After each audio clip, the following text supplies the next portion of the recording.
Thanks, Dave. It's been a year since Bungie's big online shooter Destiny came out, and to kick off year 2, we have its third and biggest expansion yet, The Taken King. With his last breath, he reached out across the night.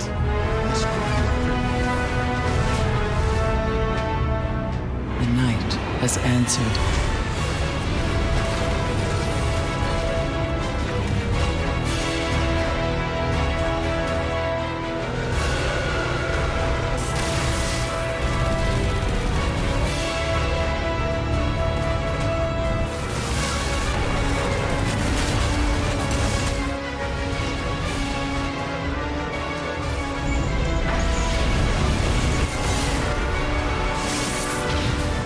This was all part of the plan.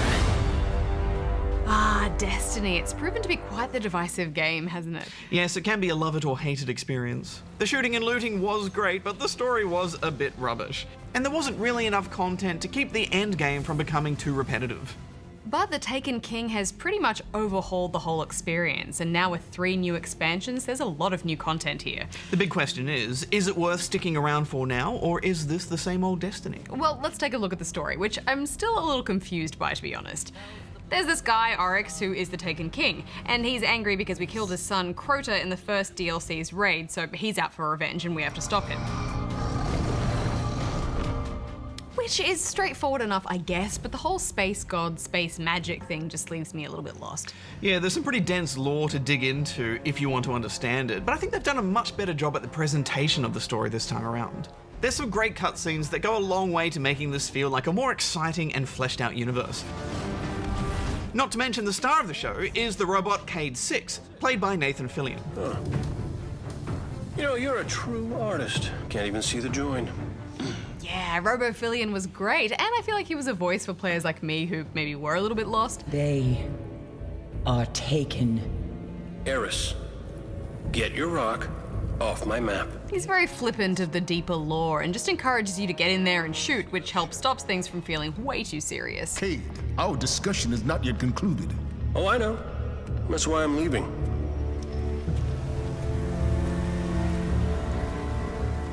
Speaking of voices, after much fanfare was made over Game of Thrones actor Peter Dinklage voicing your ghost companion, you'll find now that he's gone. Yes, he's been completely replaced and revoiced by the omnipresent voice of gaming, Nolan North. Praise Nolan. Praise Nolan. You think they can see us? I think they can see us! Which I hear came down more to the availability of Peter Dinklage than his performance, even though it was universally panned. He did sound pretty bored. It sounded like he didn't actually want to be there. But also Dinklage, it just makes me feel like Tyrion is talking to me, and that pulled me out of the experience a bit. Nolan is the right way to go, I think. His take on the world is really good. And now the ghost is somewhat useful, and can scan bits of the environment for extra story. Skyburner's regiment. Dead, obviously. There are no other Guardians here. Or even reveal hidden platforms. How about you let me out and I'll take a look?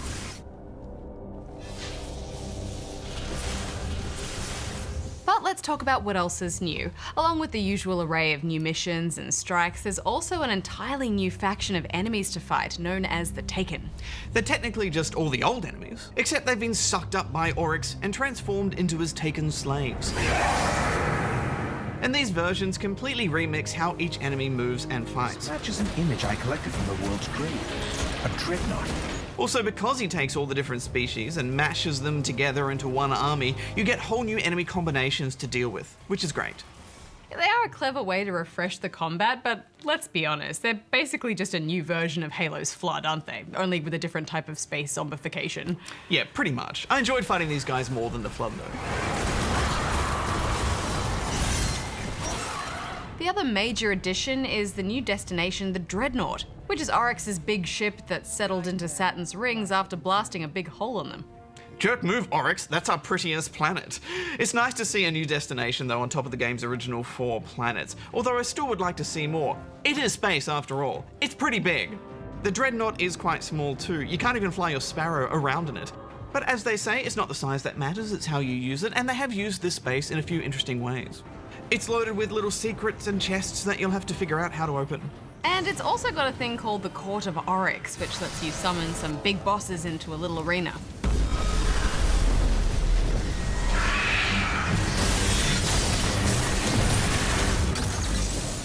that most of the bosses have some interesting mechanic to defeating them so that they're not just big bullet sponges.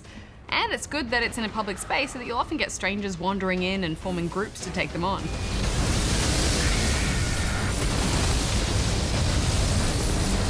There's also been a lot of tweaks and changes since vanilla Destiny. Things like more storage space and collections for your loot, and more streamlined currencies. But one of the biggest changes is that they've completely reworked the leveling system. Yes, I mean previously once you'd hit level 20, you'd then just have to find gear with light to increase your level any further, which I think turned quite a lot of players off once they realised they'd then just have to grind and wait for decent gear to drop. Yeah, it was a stupid system. Do not apologize. But now you can hit the new level cap at 40 just by earning XP. He lives again. You will still need good gear though, since your light level has become an extra stat based on the average of all of your gear's attack and defense ratings. And if you don't have enough light, you won't be able to take on the game's toughest challenges. Yeah, but thankfully it's a much quicker process to get decent gear now. The loot system is way more generous, with the enemies regularly dropping loot while bosses basically shower you with it. Ballas to Ark has finally been defeated and the Cabal command dealt a great blow. One thing longtime players might be upset about is that every single piece of armor from year 1 is now complete trash. Classic MMO. Even the best legendary guns from last year will do less damage than most of the worst guns from year 2. Although you can upgrade a handful of year 1 exotics to year 2 levels. And while there is actually a new way to improve pieces of gear by sacrificing a higher level piece to infuse it with more power, you can't actually do that to gear from year 1, only the new stuff. Ah, so frustrating. Yeah, but I think for die-hard players, having all of this new gear to chase is exciting enough. Plus for new players or lapsed players, it levels the playing field a bit. Another massive change is the new quest system, which basically strings together a bunch of steps like completing missions or breaching certain requirements. It's a good system because it makes sure you have a constant stream of stuff to do. And I liked that they offer guaranteed rewards too, which removes some of the randomness from loot drops and gives you something definite to work towards. Yeah, like the quest that gives you one of the best new additions to the game, the sword.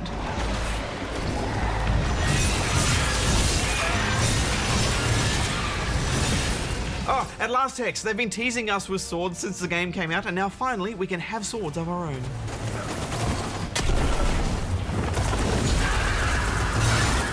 Also, each class has a great new subclass, which you'll unlock through a quest. The Warlock gets to become a Sith Lord.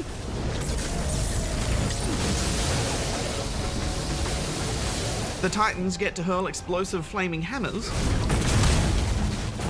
And Hunters get a sweet bow that can tie enemies down.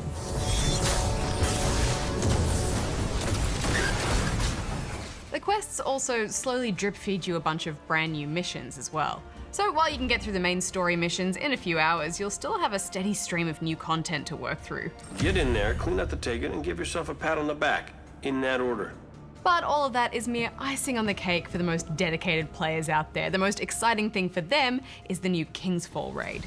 Yes, raids are the ultimate challenge in Destiny, where 5 teams of 6 delve into day-long ordeals and try to earn themselves the best loot in the game. We haven't managed to get our own characters up to raid level yet, but some of the Good Game Office team have, and from what we've seen, it's bonkers.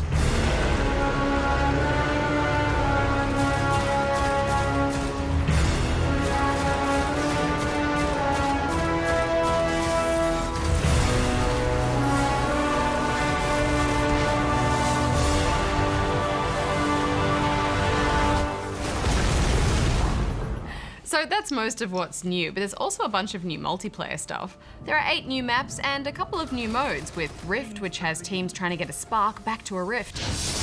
You're the runner, Guardian. Run! It's sort of like Advanced Warfare's uplink. They stopped you. All up, I'd say there is as much in this expansion as there was in the original game. That said, if you already own Destiny and have bought all the expansions since, this is still going to set you back $70, which feels a bit steep to me. Yeah, it's not cheap, but Destiny fans seem pretty stoked with it. I guess it all comes down to how much you enjoy your Destiny. What are you going to give it overall, Hex? Well, it is hard to score just this expansion. We kind of need to rescore the whole Destiny experience. And it has come a long way since launch. The story is still a bit of a mess in my opinion, but there's just so much to do now and a lot of fun to be had doing it. So I'm giving it 4. I think the most important thing is that Bungie have really listened to their fans, and it absolutely shows, and the game is better for it. So I'm going to give it 4.5. Infiltrate a dreadnought above Saturn's rings. so we can knock out its weapons, create a transmat zone, and send in the cavalry.